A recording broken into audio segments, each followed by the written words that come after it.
काहीतरी नाही, स्तूपाची जागा आहे म्हणून सांग, मोठं स्तूप आहे ना. सांगू शकता पण त्याची व्हिडिओ चालू आहे. हे सम्राट अशोककालीन विटा या ठिकाणी दिसत आहेत. या ठिकाणी तिसऱ्या महासंगायनानंतर अर्हत महादेव नावाचा स्थवीर अर्हत भिक्षू त्यांना ज्या महिषा मंडलाला पाठवल्याचे जे संकेत दिसतात, महेंद्रची प्रवज्या त्यांच्याच हस्ते झाली आणि महेंद्र देखील या ठिकाणी महादेव भंते बरोबर आलेले दिसतात.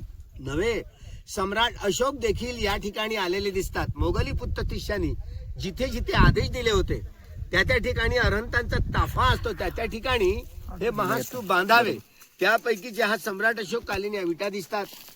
ज्यामुळं हा अरहंतांचा किल्ला महादेव नावाचा भिक्षू, इकडे सगळे महादेव कोळी राहतात नाही, ते हे संपूर्ण कोळी जमात त्या काळातली संपूर्ण बुद्धिस्ट होती.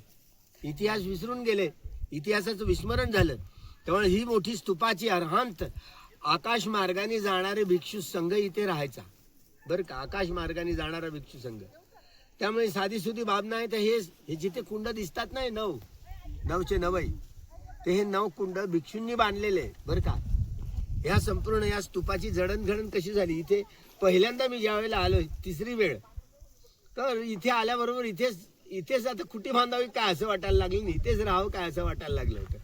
म्हणजे हे आपली जागा आहे. मला असं वाटत मी इथेच राहायचो पूर्वी, असं वाटायला लागायचं. हे आपली जागा आहे. त्यामुळं या जागेविषयी आसक्ती म्हणून नाही, तर आमचं भिक्षू संघाचं वैभव केवढं असेल, संघाची किती महत्ता असेल. त्यामुळं आकाश मार्गाने जाणारा हा इथून कुठं पायी चालेल रोज.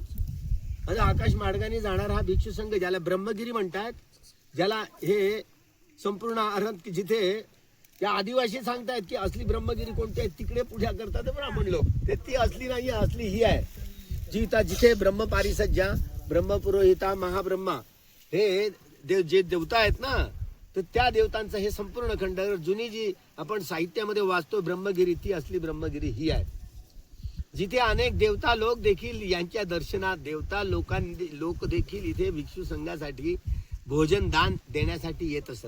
तर एवढं मोठं वैभव इद्दी महादेव भिक्षू इद्दीपादामध्ये इद्दीपादाच्या या आलंबनाच्या आधारावर बोधिज्ञान धारण करून अर्हत्व प्राप्त केलं होतं. त्यामुळे तो विष पचवणारा म्हणून महादेव म्हणतात का ना, शंकर भगवान ते विष पचवलं म्हणून. तर विष पचवण्याचं ताकद त्यांच्यामध्ये एवढी होती, वेदना पश्चयापय्या.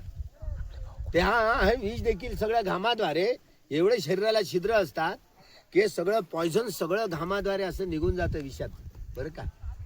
एवढं अंग प्रत्यंग, एवढं स्थूल शरीर दिसतं ना, एवढं सूक्ष्म करायचे, एक अंग प्रत्यंगातनं सगळं विष जेवढं आहे ना तेवढं घामाद्वारे असं निघून जायचं पूर्ण.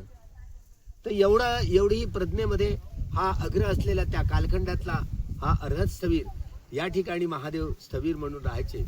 त्यामुळे हा अरहंतांचा ताफा, त्यांच्या शिष्यांचा ताफा हा राहायचा. पूर्ण महादेव ज्या स्थवीरांची, महादेव स्थवीरांची संपूर्ण जीवनी वाटले, त्यांनी किती कुठे वर्षावास केले त्यासंबंधीची माहिती आपण सखोल काढली तर निश्चितपणे हे दिसते. पहिल्यांदा मी या पर्वतावर आलो होतो, अरहंत कसा आहे म्हणून पहिल्यांदा ते ह्या जसं एंट्री केली, इथे विटा दिसल्या, इथं कुंड दिसलं, इथं भिक्षूंचे बांधकाम दिसलंय, इथं भिक्षूचं तलाव आहे, हे संपूर्ण दिसलंय. इथून इथेच कुटी बांधावी आणि इथेच राहावं बरं का. हे जवळ पाणी आहे, जवळ टँक आहे, असं मनात भाव एवढा. तर बरं झालं गुरुजी असते ना, हे गुरुजींना दाखवलं असतं ना त्यावेळेला, तर गुरुजींनी काही खटपट केली असती ना इथे, हे त्यावेळेला माहिती असतं हे इथे ना मोठी हे लावली असती, हे असली जागा इकडलीच घेतली असती, सगळ्या आदिवाशांना विपश्यना देऊन आदिवाशांची जाऊन इथूच खरीदली असली ब्रह्मगिरी ही आहे. धम्मगिरी असली धम्मगिरी, असली ब्रह्मगिरी ही आहे. हे गुरुजींच्या लक्षात इथे जर आले असते ना गुरुजी, तर इथून वापस गेले नसते बरं का. हे म्हणायचो मी, कारण हे आहे स्तूपाच्या एवढा मोठा खड्डा मी पाहिला, हा सारा स्तूपांचा हा परिसर एवढा मोठा, आणि परिसर पाहिल्यानंतर मला जावंसच नाही वाटत इथे. इथून बाहेर जा म्हटलं तर सोमनाथ तुझा माझ्यासाठी काय तू व्यवस्था कर, मी काड्या बिड्या सगळे घेऊन येतो आणि इथं कुठे बांधून जातो बरोबर. नाही तर ते एक तर ते निवास आहे, ते निवास तर पक्कच आहे, किती वादळ वारा आला तर ते निवास तर पाहिलं ना किती भरून. हा ते निवास, ते वादळ वारा आलं तर ते काय सुरक्षित आहे एकदम दगडाचं ते त्याला तेल पक्क आहे, पक्का आहे ना, पक्का आहे. राहता येतं म्हणतो. जास्तीत जास्त येतील साप आहे ना, सापच येतील ना, ते आपले मित्रच आहेत. त्याच्यात कुत्री जणली होती कोणत्यात ते तिथे ते घरासारखं दिसते हा तिला जाऊन आलो मी मध्ये पण ते ध्यान साधण्याला एक नंबर आहे ते एक नंबर म्हणजे ते आता